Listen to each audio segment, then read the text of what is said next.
عزیز دوستو، بزرگ اور بھائیوں، اللہ تعالیٰ نے قرآن مجید میں ارشاد فرمایا کہ وَبَشِّرِ الَّذِينَ آمَنُوا وَعَمِلُوا الصَّالِحَاتِ، اے محبوب علیہ السلام خوشخبری دے دیں ان لوگوں کو جو ایمان لائے اور جنہوں نے نیک اعمال کیے، أَنَّ لَهُمْ جَنَّاتٍ تَجْرِي مِن تَحْتِهَا الْأَنْهَارُ، ان کے لیے جنت ہے، اور جنت وہ ہے جس کے نیچے نہریں بہہ رہی ہیں۔ اللہ تبارک و تعالیٰ نے اپنے محبوب کریم صلی اللہ تعالیٰ علیہ وسلم کے غلاموں کو خوشخبری سنوائی، اور سنوائی بھی حضور کے مقدس لبھائے مبارکہ سے۔ آپ انہیں خوشخبری دے دیں کہ ان کے لیے جنت ہے، باغات ہیں، اور باغات وہ ہیں جن کے نیچے نہریں رواں دواں۔ لیکن کن لوگوں کو؟ جو ایمان لائے اور جنہوں نے نیک اعمال کیے۔ کچھ نہ کچھ انسان کو نہ عمل کرنا چاہیے۔ وہ جو عمل ہے نا، کوئی بندہ اپنے عملوں سے جنت میں نہیں جائے گا، جنت میں خدا کے فضل سے جائے گا، لیکن یہ جو اعمال ہیں نا، یہ سبب بنیں گے اللہ کی رحمت کا، یہ ذریعہ بنیں گے خدا کے کرم کے متوجہ ہونے کا۔ جب ہم نیک اعمال کریں گے تو اس عمل کی وجہ سے رحمت ہوگی، اور وہ رحمت ہمیں اللہ کے قریب بھی لے جائے گی، اور اس رحمت کی برکت سے رب جنت بھی عطا فرمائے گا۔ ہمارے ہاں یہ ہوتا ہے کہ ہم زیادہ تر چیزوں کو تقریر سننے کی حد تک لیتے ہیں، اچھی نصیحت کا لطف ضرور حاصل کرتے ہیں، اچھے جملے کو اپنے دل میں اس کی فرحت ضرور محسوس کرتے ہیں، لیکن عمل کی طرف نہیں بڑھتے۔ اس کا نقصان یہ ہوتا ہے کہ یہ معاذ اللہ ایک باقاعدہ شعبہ بن جاتا ہے کہ میں نے بڑی خوبصورت تیار کر کے تراش خراش کر کے بات کرنی ہے، بڑی عمدہ کرنی ہے۔ اچھے اچھے ادیب تو پیدا ہوتے ہیں، اچھے خطیب، اچھے واعظ، اچھے سننے والے، داد دینے والے تو پیدا ہوتے ہیں، لیکن اگر عمل کا شوق نہ پیدا کیا جائے تو پھر باتیں نشستن گفتن برخاستن تک رہ جاتی ہیں، اس کا لطف نہیں آتا۔ پھر تو تقریریں ہو رہی ہیں، ہوتی ہیں اور ہوتی رہے گی، نتیجہ کیا نکلا؟ جو آدمی کہتا ہے میں اتنے سالوں سے تقریر سن رہا ہوں، تو سوال یہ ہے کہ بھئی اتنا سننے کے بعد تم سنورے کتنا؟ سننے کا ایک ہی مقصد زندگی میں آپ سمجھ لیں کہ سننے کا مطلب سنورنا ہے، اور اگر آپ نے خیر کی بات سنی اور آپ سنورے ہی نہیں، میں آپ کو دعوت فکر دیتا ہوں۔ نبی پاک صلی اللہ تعالیٰ علیہ وسلم نے ارشاد فرمایا، ایک عورت تھی، طوائف تھی، ساری زندگی اس کی گناہوں میں گزری معاذ اللہ، پھر وہ ایک کنویں کے پاس سے گزر رہی تھی، ایک پیاسا کتا اس نے وہاں پیاس سے تڑپتے سسکتے دیکھا، اور پھر اس نے اپنے جوتے کو لٹکا کر اپنے دوپٹے کی مدد سے یا جیسے اس سے ممکن ہو سکا اس نے پانی نکالا، کتے کو پلایا، اللہ نے اس کی بخشش فرما دی۔ آپ ماشاءاللہ ہزاروں میں لوگ ہیں، آپ نے بڑی جلدی مجھے یہ بتانا ہے، یہ حدیث آپ نے پہلے بھی سنی ہوئی ہے نا؟ میرا خیال ہے کوئی بندہ نہیں رہا جو اس نے نہ سنی ہو، سنی ہوئی ہے نا ہم نے الحمدللہ۔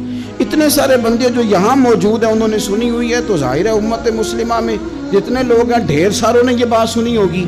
لیکن میرا سوال یہ ہے، میں سڑکوں پہ روڈوں پہ سفر کرتا ہوں، ہم نے یہ حدیث درجنوں بار سنی کہ طوائف نے کتے کو پانی پلایا تو اس کی بخشش ہو گئی، لیکن حال یہ ہے کہ سڑک پر کسی گاڑی سے ٹکرا کر اگر کوئی کتا مر جاتا ہے، اب مر ہی گیا ہے، گاڑی والا، موٹر سائیکل والا، پجارو والا، بس والا کوئی اتنی جرت نہیں کرتا کہ لکڑی کے ساتھ، رسی کے ساتھ ہی پکڑ کے اسے سائیڈ پہ کر دے۔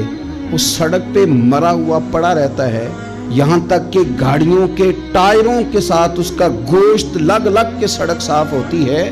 اس محبوب کے ماننے والے، جس محبوب نے بتایا کہ طوائف نے پانی پلایا تھا، اور ہمیں سمجھ بھی آ گئی اور حدیث پڑھ بھی لی اور سن بھی لی، پھر اس ملک کی جو مسلمانوں کا ملک ہے اس کی سڑکوں پر مرے ہوئے کتوں کو اٹھائے بھی کوئی نہ، اور زخمی کتا زخمی ہو ہی گیا ہے، اب اسے سڑک سے سائیڈ پہ ہی کر دیا جائے کم از کم، تاکہ اس کی اگر جان باقی ہے تو بچ جائے۔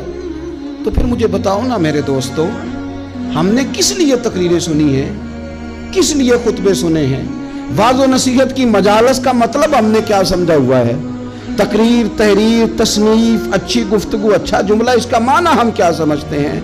تو آج جو خوبصورت گھڑیاں شب برات کی صورت میں ہمیں نصیب ہونے جا رہی ہیں، اس سے پہلے اپنے دل میں یہ ارادہ کرو کہ رب کریم نے ہمیں جتنا دین کا فہم دیا ہے، سمجھ دی ہے، علم دیا ہے، ہم ارادہ کرتے ہیں اب ہم صرف سنیں گے نہیں، پڑھیں گے نہیں، صرف بیان ہی نہیں کریں گے، ہم عمل بھی کریں گے۔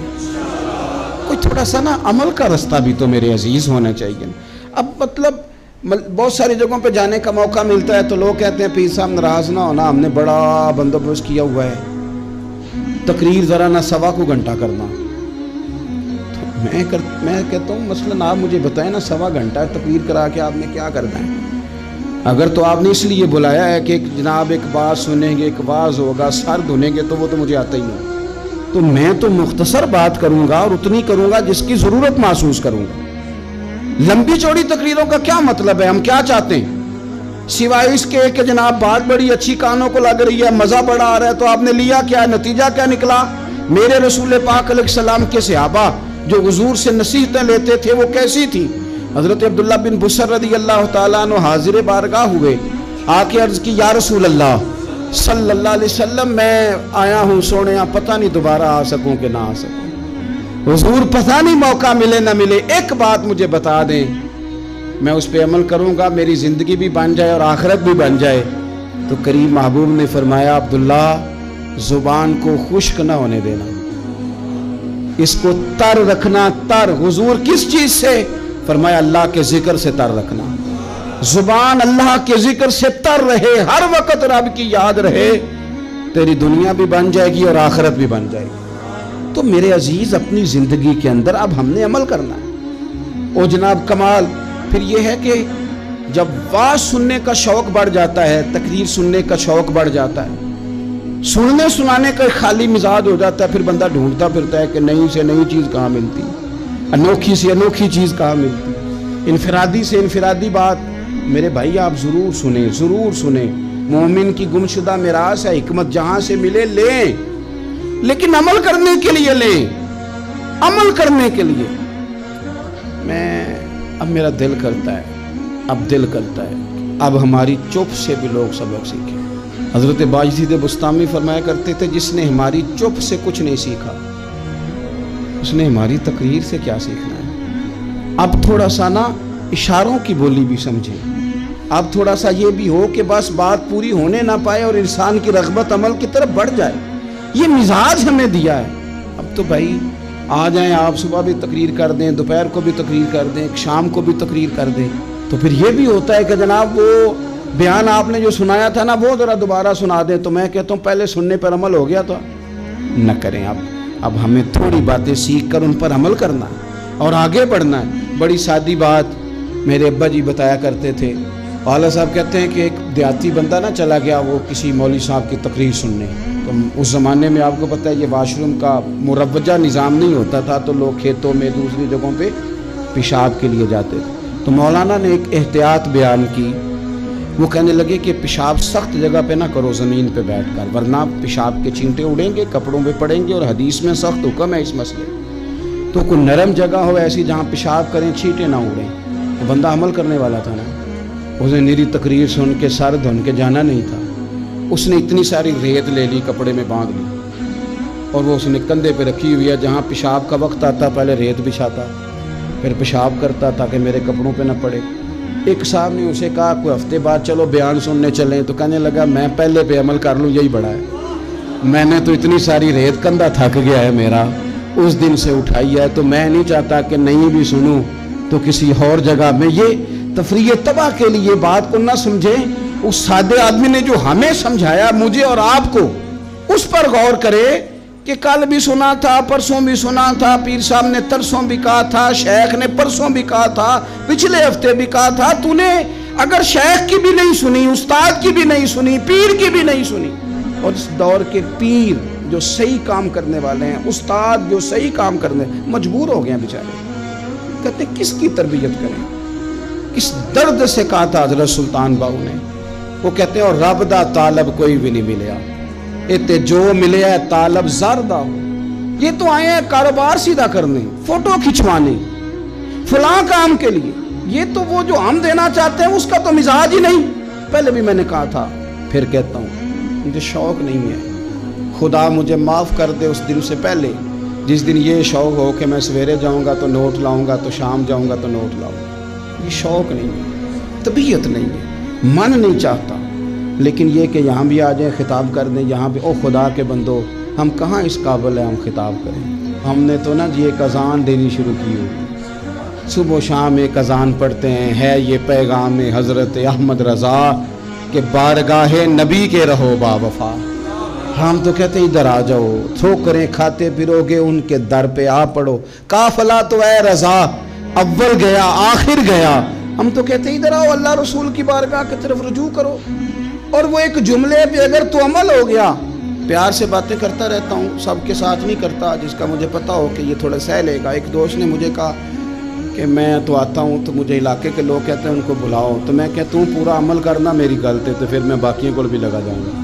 تو اگر تیرا ہی عمل نہیں ہو سکا تو باقیوں کو میں نے جا کے کیا سمجھانا ہے؟ تو ایک تو آج کی جو رات ہے، اس سے پہلے اپنے اعمال کی طرف میں اکثر کہتا رہتا ہوں کہ شب برات پہ ہر مسجد سے زور زور سے رونے کی آواز آنی بھی چاہیے۔ شب قدر پہ آتی ہے، عمرے پہ جاتے وقت لوگ معافیاں مانگتے ہیں، حج پہ جاتے وقت، اور کروڑوں لوگ یہ کام کرتے ہیں سال میں۔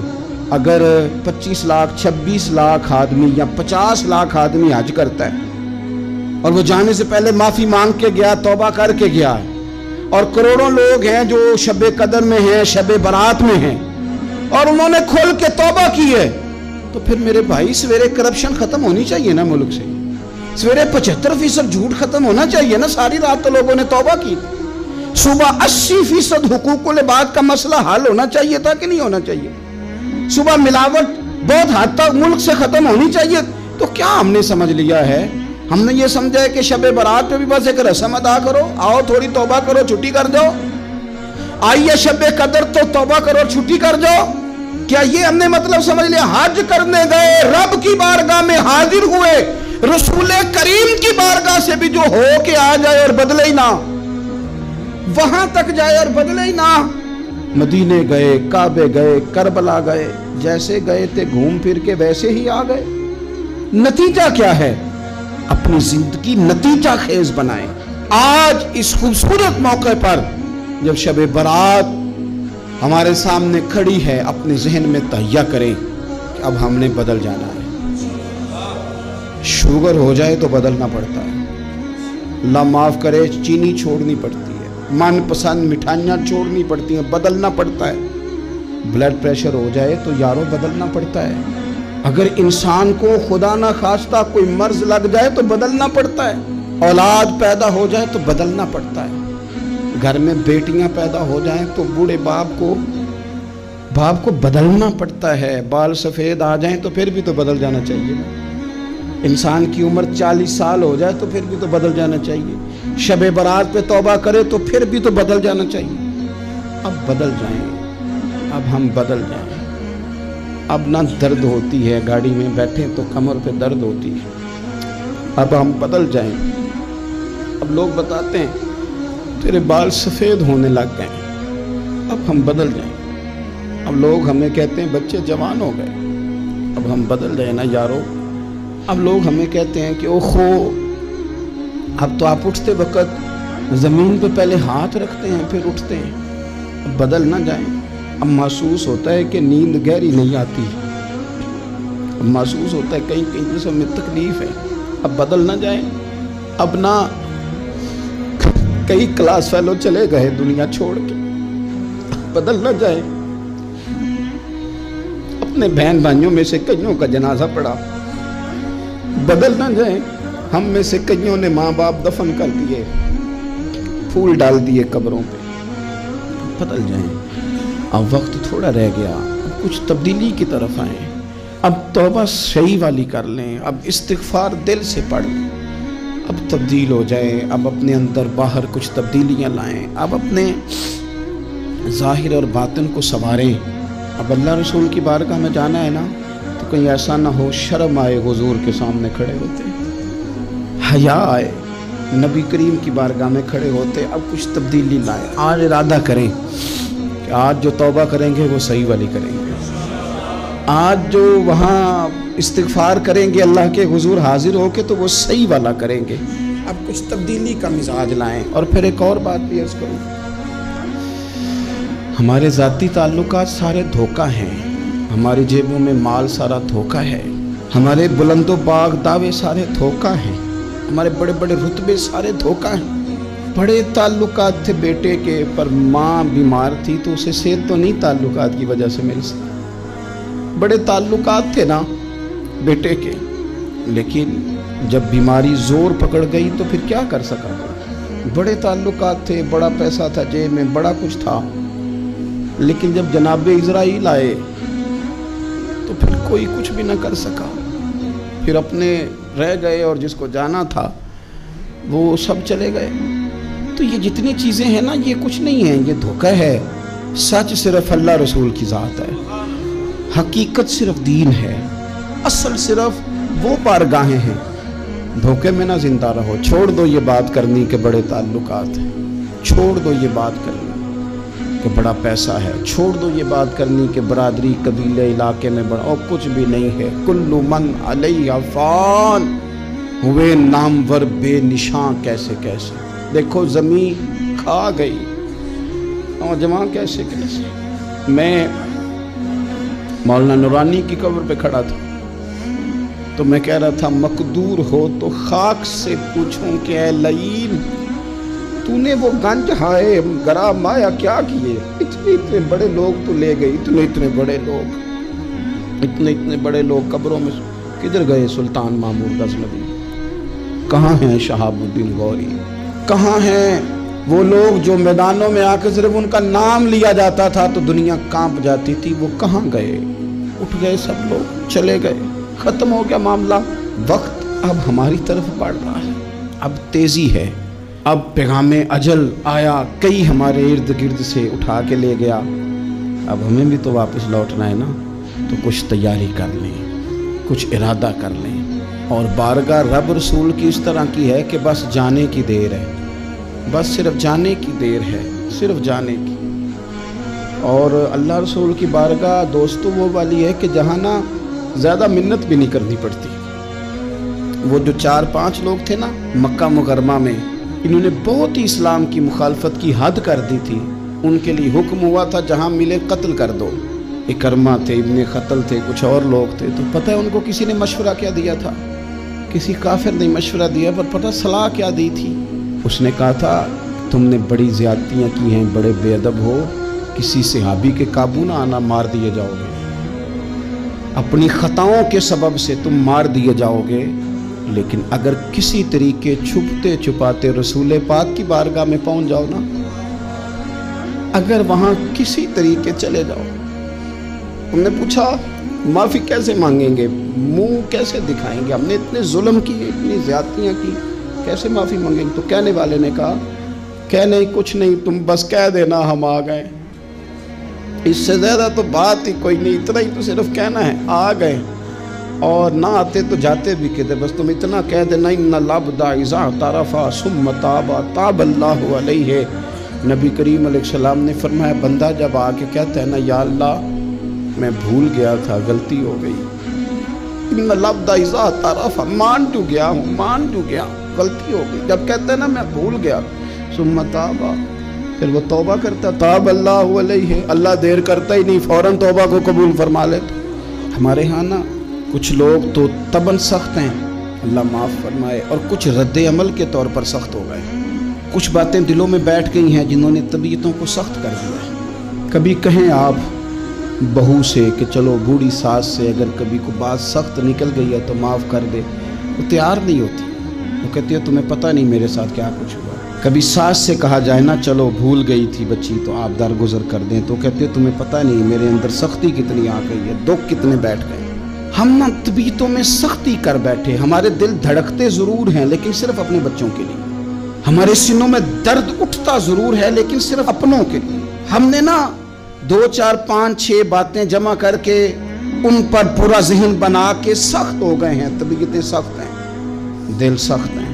میرے نبی پاک صلی اللہ تعالی علیہ وسلم نے فرمایا، یہ حدیث مسلم شریف میں موجود ہے، فرمایا جنت میں وہ لوگ داخل کیے جائیں گے جن کے دل چڑیوں کی طرح نرم ہیں، نرم دل کے لوگ، معاف کر دینے والے، جلدی مان جانے والے۔ ایک صاحب تھے اپنے بھائی سے ناراض ہو گئے اور انہوں نے رشتے سے انکار کر دیا. پہلے ان کے بیٹے کی وہیں پہ نسبت تھی, انکار کر دیا. کئی لوگوں نے ان سے کہا, میں نے بھی کہا, تو وہ کہنے لگے پیر صاحب عزت بڑی کرتا ہوں آپ کی, لیکن میں مرد ہوں, ایک دفعہ نہ کر دوں تو پھر ہاں نہیں کیا کرتا. تو میں نے اس صاحب سے کہا, میں نے کہا یوں نہ کر, اگر صبح قیامت تیرے بارے میں کوئی سخت فیصلہ آ جائے اور رب کو منانا ہو کسی مقام پر تو کیا کہے گا؟ بہانے بنا بنا کے ہم سخت ہو گئے, دل اتنے سخت پتھر کر لیے, میں فلاں ہوتا ہوں جی, میں نہیں دوبارہ کسی کی سنتا. اور خدا کے بندو, میرے نبی پاک علیہ السلام نے فرمایا مومن تو اس طرح ہوتا ہے جس طرح اونٹ کے ناک میں نکیل ہوتی ہے, بٹھا دو تو بیٹھ گیا, اٹھ جاؤ تو اٹھ گیا. اور حضور نے فرمایا وہ لوگ جو بہت بد اخلاق ہیں, جھگڑالو ہیں, فسادی ہیں, سخت دل ہیں, وہ لوگ جنت میں نہیں جائیں گے. جو جھگڑے کرتے پھرتے ہیں جھگڑالو لوگ ہیں. عزیز دوستو, اپنی زندگی کے اندر طبیعت میں نرمی, اگر طبیعت نرم ہو گئی نا جی, مزاج میں نرمی آ گئی, تو پھر آپ محسوس کریں گے کہ آپ معاف کرتے بھی جلدی ہیں اور معافی دیتے بھی جلدی ہیں. پھر آپ کے تعلقات بچیں گے, آپ کی نسبتیں بچیں گی, آپ کے بہت سارے رشتوں میں قربت آئے گی, ٹوٹیں گے نہیں. ایک تو دل نرم کریں, کسی شخص کے بارے میں دل میں کوئی بات ہے تو اسے معاف کریں اور معافی دیں. کچھ لوگ بالکل ٹھیک ٹھاک ہوتے ہیں, کوئی ناراضگی نہیں ہوتی, لیکن آپ نے بچی کی شادی کا کارڈ دیا نہیں تو فوراً ناراض ہو جاتے ہیں. اور پھر آپ سمجھا رہے ہیں, قائل کر رہے ہیں, وہ تیار ہی نہیں ہے قائل ہونے کو. سنو, اور اس حدیث کو یاد رکھنا, نبی پاک صلی اللہ تعالیٰ علیہ وسلم نے فرمایا جس کے پاس اس کا بھائی عذر لایا, بھائی معافی مانگنے آیا اور پھر اس نے معاف نہ کیا, اللہ کے حبیب فرماتے میرے حوض کوثر پہ نہ آئے. تو سخت ہو کے بیٹھ گیا, تو کہتا ہے میرے سے پہلے سنے, میں آپ کو بتاؤں اس نے میرے ساتھ کیا کیا. اور ٹھہر جا, اگر حساب کتاب کے بعد معافی والا اصول رکھ لیا جائے کہ پہلے حساب کتاب ہوگا, غلطیوں کا مداوع ہوگا, پھر معافی ہوگی, تو یہی حساب اگر رب کریم بندوں کے ساتھ کرے تو پھر میں اور آپ کدھر جائیں گے؟ تو اس سادی بات پہ آ جاؤ نا, تو 2 جملوں میں حضور نے سمجھائی ہے. فرمایا تم رب کے بندوں کو معاف کر دو, اللہ تمہیں معاف کر دے گا.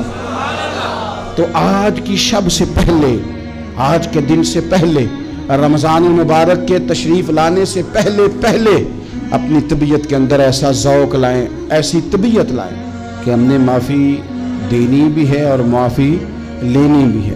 بعض اوقات ہم رسم ادا کرتے ہیں شب برات سے پہلے, یہ سوشل میڈیا پہ چل گیا, فلانے کو فلان کہہ دیا, اگر کوئی کبھی ہوئی نا تو معاف.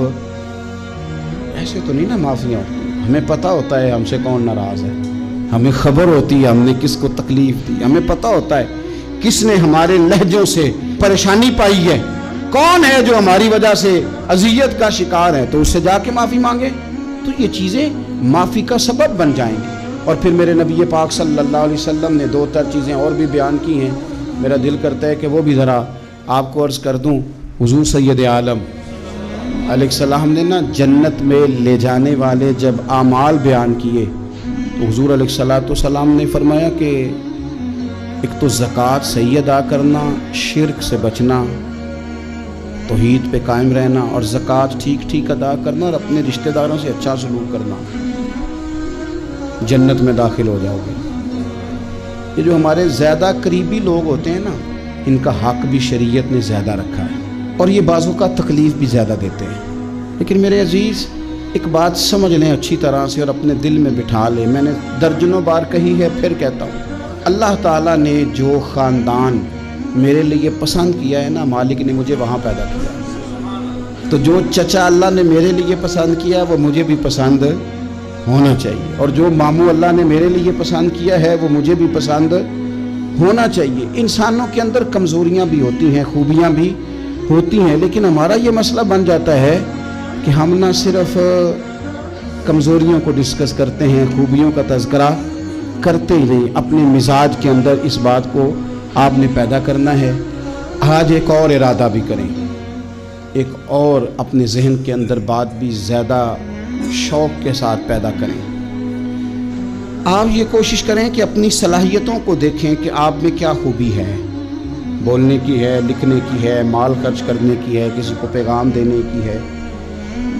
مسجد نبوی شریف میں ایک بی بی صرف جھاڑو خالی دیتی تھی، بیمار ہو گئی تو سرکار تیمارداری کرنے گئے اور صحابہ نے حضور کو اطلاع دیے بغیر تدفین کر دی، جنازہ پڑھا دیا، تو حضور نے قبر پہ کھڑے ہو کے دوبارہ جنازہ پڑھایا۔ اپنے وجود کو بیکار نہیں رکھنا، اس سے کوئی کام نہیں۔ اللہ فرماتے ہیں افحسبتم انما خلقناکم عبثا وانکم الینا لا ترجعون، فرمایا تم کیا سمجھتے ہو ہم نے تمہیں بیکار پیدا کیا ہے، اور کیا سمجھتے ہو تم نے لوٹ کر ہمارے پاس آنا نہیں؟ ایک ذرہ بھی تو بیکار نہیں ہو سکتا، لہذا میں کسی شخص سے بیزار نہیں ہو سکتا۔ اپنی اس صلاحیت کو ضائع نہ کریں۔ ہم نہ بہت سارا وقت ضائع کر رہے ہیں، ادھر ادھر موبائل کھول لیا، دیر تک فلانی چیز دیکھی، پھر فلانی دیکھی، پھر فلانی بحث کی۔ تو اپنے آپ سے نہ کچھ کام لیں، کچھ خدمات کریں۔ ہم زیادہ وقت لوگوں کا انٹرویو کرنے میں ضائع کرتے ہیں، دوسروں کی تفصیلات حاصل کرنے میں وقت ضائع کرتے ہیں، لوگوں کا دھیان رکھنے میں وقت ضائع کرتے ہیں۔ آج کے بعد اپنا دھیان رکھنا ہے، اپنی صحت کا دھیان رکھنا ہے، اپنے معاملات کا اپنے اوپر تھوڑی توجہ دینی ہے، کوشش کرنی ہے کہ کس حد تک ہم اپنی صلاحیت سے فائدہ لے کے کسی کا کچھ نفع کر سکتے ہیں تو وہ نفع کریں، اپنے وجود کو نفع بخش بنائیں۔ حدیث پاک سنیں گے تو آپ محسوس کریں گے کہ اللہ کتنے اجر دینے والا ہے۔ نبی پاک علیہ السلام نے فرمایا جس نے دین کے رستے میں اتنی دیر بھی قتال کیا، لڑا اتنی دیر جتنی دیر اونٹنی کا دودھ دھونے میں لگتی ہے، اتنا تھوڑا وقت بھی دین کے لیے اگر کوئی نکلا، جد و جہد کی، قتال کیا، لڑا، فرمایا اس بندے کو بھی اللہ جنت عطا فرما دے گا۔ اتنا تو کام کرے نا، اتنا تو کام کرے۔ اور حضور علیہ السلام نے رغبت دلائی، یعنی جتنا بھی عمل، حضور فرمانے لگے کسی عمل کو چھوٹا نہ سمجھنا، کچھ نہ ہو سکے تو اپنے بھائی سے مسکرا کے میلی لینا، اللہ اس پر بھی صدقے کا ثواب عطا کر دے گا۔ اور نبی پاک علیہ السلام نے فرمایا دوزخ سے بچ جاؤ صدقہ دے کے۔ خیال آتا تھا یا رسول اللہ کتنا کو دیں؟ تو فرمایا خشک کھجور کا ایک ٹکڑا، یعنی پوری کھجور بھی نہیں، خشک کھجور کا ایک ٹکڑا بھی خیرات کر کے بچ سکتے ہو تو وہ کر کے ہی صدقہ دے کے اللہ کے عذاب سے بچ جاؤ۔ معنی کیا ہے ان ساری روایتوں کا کہ کچھ کرو تو صحیح نہ، کچھ کرو تو صحیح نہ۔ ہمارے ایک بزرگ تھے تو کرونا کے دنوں میں انہوں نے ایک جملہ کہا، کہنے لگے یہ کرونا پتہ تمہیں کیا کہنے آیا ہے؟ کہنے آیا ہے کہ بیماریاں آ رہی ہیں، حالات خراب ہیں، یہ کرونا نہیں، یہ کہتا ہے کچھ کرو نا، کچھ اللہ اللہ کرو نا، فارغ نہ بیٹھو، دیکھو کیسے لوگ ڈھیروں کے ڈھیروں اب جا رہے ہیں، اب کچھ کرنا ہے انشاءاللہ تعالی، اب کچھ وقت ضائع نہیں کرنا، اور زندگی میں کچھ، میں کہہ چکا ہوں کہ ایک بندے کو بھی اللہ نے بیکار نہیں پیدا کیا، ہم نے خود اپنے آپ کو بیکار کر لیا۔ اپنے آپ کو بیکار نہ کریں۔ جب رب کہتا فحسبتم انما خلقناکم عبثا، کیا تم سمجھتے ہو میں نے تمہیں بیکار پیدا کیا؟ آپ لوگ بڑے کام کے ہیں، بس اپنے آپ کو پہچانے۔ اقبال کہنے لگے عجب نہیں کہ خدا تک تیری رسائی ہو، اور تیری نظر سے تو پوشیدہ ہے آدمی کا مقام، تو بندے کوئی نہیں سمجھ سکا تو وہاں تک تو کیسے جائے گا؟ اپنے آپ کو پہچانے۔ یہ جو کہتے ہیں نا مجھ سے کچھ بھی نہیں ہوتا، ناراض تو نہیں ہو جائیں گے؟ یہ کچھ کرنا نہیں چاہتے، یہ صرف ادھر ادھر دھیان رکھ کے ایک فوٹو چڑھا کے ادھر بھاگ ادھر اپنے نفس کو راضی کرتے ہیں۔ نفس بس کہہ رہا ہے آج یہ کر لو تو وہ کر لیا، ادھر دیکھ لو تو ادھر دیکھ لو۔ اس سے نکلیں، مثبت، مضبوط، مستحکم ارادے کریں اور پھر چل نکلیں۔ لڑنا شرط ہوتا ہے، جیتنا شرط نہیں ہوتا۔ تاریخ یہ نہیں دیکھتی کہ جیتا کون کون، تاریخ یہ دیکھتی ہے کہ لڑا کون کون، میدان میں کون کون رہا۔ اللہ بدر میں کامیابیاں دیتا ہے، احد میں کئی دفعہ کہتا ہے واپس پلٹو، خندق آئے گی تو پھر کامیابیاں مل جائیں گی، خیبر آئے گا تو پھر کامیابیاں مل جائیں گی۔ تو اس لیے ہمیشہ جیتنا ہی ضروری نہیں، لڑنا ضروری ہے۔ ہمت کریں، کوشش کریں۔ اللہ تعالیٰ آپ سب کو جزائے خیر عطا فرمائے۔ آخر دعوانا ان الحمدللہ رب العالمین۔